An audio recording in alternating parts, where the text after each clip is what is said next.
Shemai, my name's Marla and I'm here to share with you this week's phrases for small spaces, which will be drawing inspiration from Heart Rhythm Week.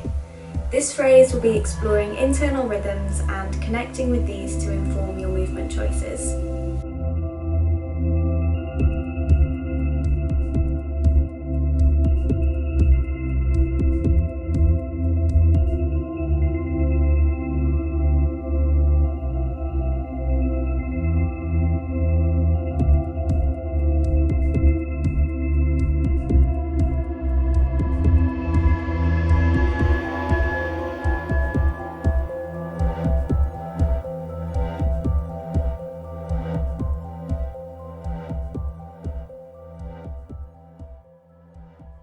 I hope you enjoyed this week's phrases for small spaces. We'd love to see your interpretations, which you can post on Instagram.